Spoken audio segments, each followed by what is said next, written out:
कि 1923 में अंग्रेजों ने एक कानून बनाया था, वक्फ प्रॉपर्टी एक्ट, और उसमें सिखों के लिए, हिंदुओं के लिए, मुसलमानों के लिए, सबके लिए यह थी कि ये अपनी रिलीजियस प्लेसेस को देखरेख करेंगे। अंग्रेज चले गए, फूल वाले चचा ने 1956 में उसमें अमेंडमेंट कर दिया, क्योंकि फूल वाले चचा का ही बयान है, ये हमारा नहीं है। वो तमाम बातें कहते हैं, मैं कल्चरली अंग्रेज हूं, प्रैक्टिकली मुसलमान हूं और एक्सीडेंटली हिंदू हूं। ये उनका कहना है, मेरा कहना नहीं। ये एक्सीडेंट कहां हुआ वो जगह नहीं पता चल रही, हमको नहीं पता। हम ढूंढ रहे हैं कि ये एक्सीडेंट जहां हुआ था जगह पता चल जाए, नहीं पता चल रही। खैर, ये उनका निजी मामला है, वो एक्सीडेंटल है या कैसे हैं भगवान जाने। सवाल यह है कि चचा नेहरू ने 1923 के अंग्रेजों के बनाए उस कानून में अमेंडमेंट किया। फिर उनकी बेटी प्रधानमंत्री बनी, वो बेवक्त बेचारी चली गई। खानदान का विरासत थी भारत पे, क्योंकि ये तो प्रॉपर्टी थी उनकी। जो लड़का हवाई जहाज उड़ा रहा था उसने देश चलाना शुरू कर दिया। 1985 में राजीव गांधी ने वक्फ प्रॉपर्टी एक्ट के अंदर फिर दोबारा से अमेंडमेंट किया, तब भी आपको पता नहीं चला। आपने सोचा नहीं, क्योंकि क्या हो रहा है, क्योंकि भीड़ में बहुत सारे काम हो जाते हैं और हम लोग ये समझते हैं कि इससे हमारा क्या लेना देना है। जब तक आग आपके घर नहीं आती आप जगते नहीं हैं। 85 के बाद फिर दोबारा आपको एक चांस मिला कि आप जागें, आप तब नहीं जागे। नरसिम्हा राव की सरकार आई 1991 में, आपको मैंने बताया प्लेसेस ऑफ वर्शिप एक्ट 1991 बना, जिसके बारे में हम लोग लड़ रहे हैं। 1993 में भारत के संविधान में वो शब्द ही नहीं है। पूरे संविधान को धत्ता बताते हुए, उसे रौंदते हुए, कांग्रेस पार्टी के एक नेता ने एक अध्यादेश जारी कर दिया। उस पर न संसद में बहस हुई, न उस पर कोई चर्चा हुई, और यकायक कांग्रेस पार्टी को लगा कि इस देश में 5 पंथ जो हैं, जिसमें बौद्ध, पारसी, सिख, ईसाई और मुसलमान, ये 5 लोग, ये 5 पंथ बहुत माइनॉरिटी में हैं, और माइनॉरिटी होने के कारण ये बड़े कमजोर हैं।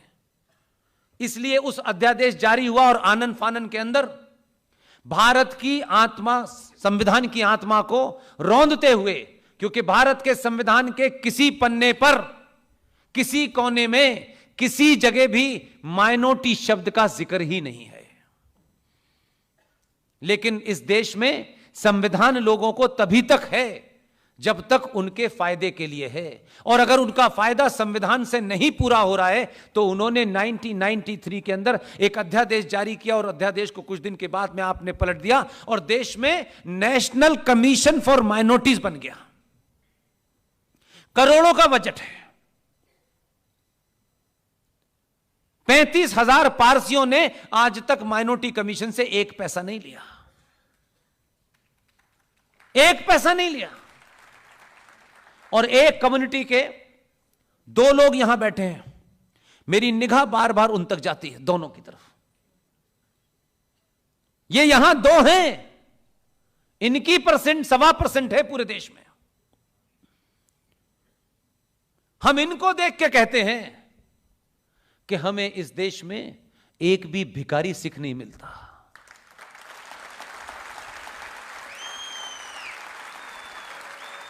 ये 1.25% की पॉपुलेशन गुरुद्वारे में कोई चला जाए उससे जाति नहीं पूछते। रात के 12 बजे भी उस गुरुद्वारे में जो चला गया उसने शांति से भोजन किया, और वो चाहे तो वहीं सो सकता है। इनके मान सम्मान को तोड़ने के लिए, क्योंकि इस देश में एक प्रधानमंत्री की हत्या हो गई, उस हत्या को प्रचारित किया गया और 3 मूर्ति के अंदर पूरा षड्यंत्र हुआ और सोच समझ के हुआ। जो सत्ता के दलाल उस गांधी परिवार के इर्द गिर्द थे, उन्होंने उस मौके का फायदा उठाया और यह बाकायदा तय हुआ कि श्रीमती इंदिरा गांधी की हत्या को सिखों द्वारा हिंदुओं की प्रचंड एक बहादुर महिला की हत्या करके प्रचारित किया जाए, हिंदू सिंबल की हत्या के तौर पर प्रचारित किया जाए और उस 3 मूर्ति में बाकायदा प्लानिंग के साथ दिल्ली में इनका नरसंहार किया गया। आज तक इनसे पूछिए कि माइनॉरिटी कमीशन से कोई स्कॉलरशिप ली है इन्होंने? ये वो लोग हैं जो हजारों करोड़ों लोगों को देश भर में, हो सकता है इनके बीच में से कुछ लोग दीवाने हो गए हों आजकल, कुछ कनाडा जाके कुछ पंचर वंचर जोड़ के पैसे ज्यादा कमा लिए हैं उन्होंने, उनकी बकवास चल रही है, वो तरह तरह के ड्रामेबाजी करते रहते हैं। लेकिन ये भी कुछ भी कर लें, उस सत्य को नहीं झुठला सकते, किसी कीमत पे नहीं झुठला सकते कि बंदा बहादुर पहले कौन था। यह भी ब्राह्मणों के परिवार से निकल के गए और सनातन की रक्षा के लिए उन्होंने कड़ा पहना। किसी पार्टी ने, किसी संगठन ने अपने स्वार्थ के लिए इनके साथ बुरा व्यवहार करा, किसी पार्टी ने किया, लेकिन उसको पूरे राष्ट्र के सर पे ऊपर मढ़ दिया गया। इसलिए कुछ लोग मिसगाइड हो गए, कुछ लोग बाहर चले गए, अब वो तरह तरह की बातें करते हैं। गुरु ग्रंथ साहब के अंदर 800 से ज्यादा बार भगवान राम का नाम आया है।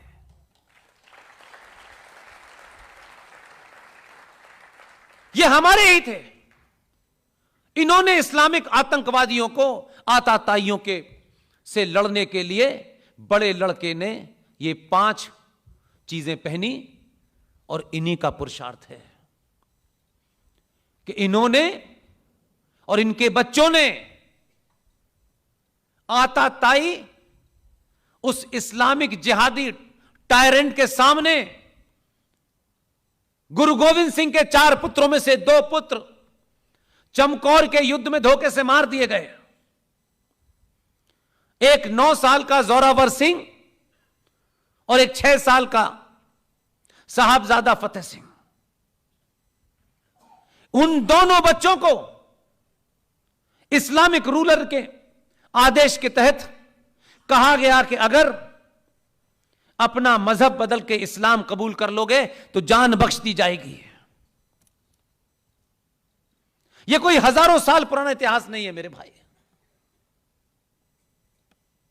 उन बच्चों से वजीर खान ने कहा तलवार हाथ में लेकर के, आप पंजाब जाइए, सब कुछ लिखा हुआ है। कहा कि इस्लाम कबूल करोगे तो जान बख्श दी जाएगी। 6 साल का जोरावर फतेह सिंह, उसने पूरी ताकत के साथ आंखों में आंखें डाल के कहा, वाहे गुरु के अलावा किसी को नहीं मानता।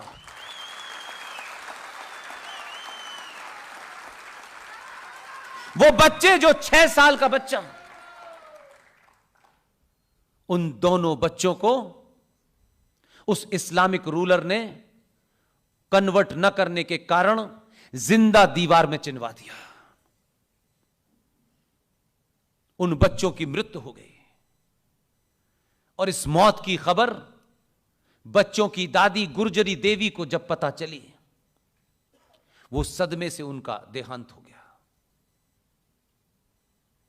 और आज भी वो इतिहास के सारे पन्ने मौजूद हैं।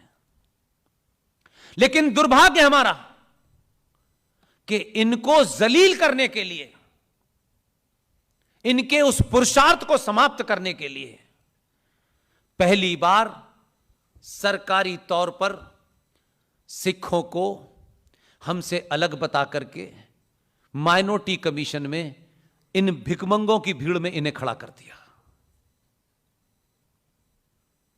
और कहा कि इन्हें सरकार की कुछ मदद जरूरत है। ये वो लोग हैं जो सरकार की मदद करते हैं, इन्हें सरकार की मदद नहीं है। और पंथों को आपने माइनॉरिटी कमीशन में डाल दिया। और 2006 में इस देश की सबसे रिच कम्युनिटी, क्योंकि उनको सनातनी हिंदू को तोड़ करके अलग कर देना था, ताकि 84 तक जो हमने सत्ता हत्याई है, उसके बाद ये जो मूर्ख राज को लाकर के हवाई जहाज से बिठाया है, उनको कहीं सत्ता से बेदखल ना हो जाएं, तो आगे के 50 साल का इंतजाम करके गए और अच्छे खासे जैन को भी 2006 में माइनॉरिटी कमीशन में शामिल कर दिया। जो एक हिंदू परिवार का लार्जर हिस्सा थे, उनको अलग किया आपसे। और हम यही समझ बैठे कि ये हमारे नहीं है। लेकिन हम जब यहां से बोलते हैं तो हमारे दिमाग में पॉलिटिक्स नहीं होती, कोई एजेंडा नहीं होता। यह बात हम पिछले 7-8 साल से उठा रहे हैं। जब लोग सोचते भी नहीं थे, तब हमारी बातों को लोग सोचते थे क्या ये बकवास काम करते हैं यार, इससे क्या होने वाला है।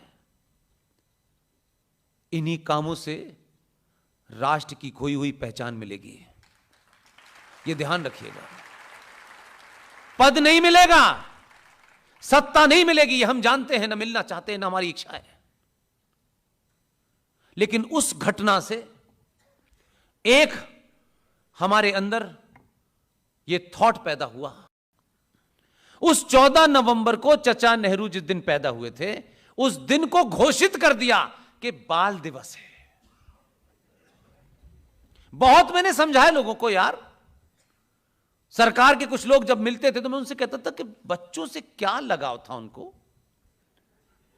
और ऐसे कौन से प्रधानमंत्री थे जो बच्चों से बड़ी नफरत थी। इनके लगाव के पीछे का कारण बताओ मुझे। तो मित्र हैं हमारे, उन्होंने बोले पुष्पेन, इन्हें बच्चों में कोई इंटरेस्ट नहीं था, इनको बच्चों की अम्मी में इंटरेस्ट था, इसलिए बच्चों के बहाने उन्होंने बाल दिवस थोप दिया। अब बच्चे पूछते हैं बेचारे कि हम बाल दिवस पे क्या बताएं। चचा नेहरू के किस्से तो सार्वजनिक नहीं है, कौन कौन से किस्से बताएं, और क्या हम वही बने? तो वो बन रहे थे बेचारे। और हमने कहा यार कि चचा नेहरू पैदा हुए थे, प्रधानमंत्री थे, खूब धूमधाम से उनका बर्थडे मनाओ, हमें इसमें क्या मतलब कोई हमारा डिफरेंस हो सकता है, हमारी उसमें कोई नाराजगी तो है नहीं। लेकिन आपने बच्चों के साथ जो अत्याचार किया, इसे ठीक करिए और बच्चों को ऐसे आइकॉन दीजिए कि बच्चे आज जो कुछ हमारे बच्चे देख रहे हैं, कहीं तलवार से इस्लाम कबूल करने की दावत दी जा रही है, कहीं खाना खिला के दी जा रही है, कहीं तावीज दे के दी जा रही है, कहीं लूट के दी जा रही है। तो जिनको बीमारी है कन्वर्जन की, आज की मेरे बच्चे और आपके बच्चों को पता चले ये बीमारी 2014 के बाद से नहीं है, ये शुरू से ही है।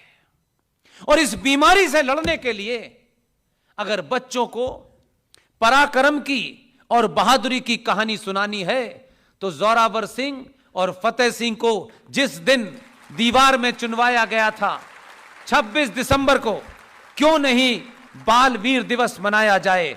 यह बात हर सभा में बोला, जहां मुझे 2 दिखे तब भी बोला, जहां नहीं दिखे तब भी बोला, और इतना बोला कि आज यहां आने से पहले 2 महीने पहले भारत की सत्ता के शीर्ष पे बैठने वाले ने 26 दिसंबर को बाल वीर दिवस घोषित कर दिया है।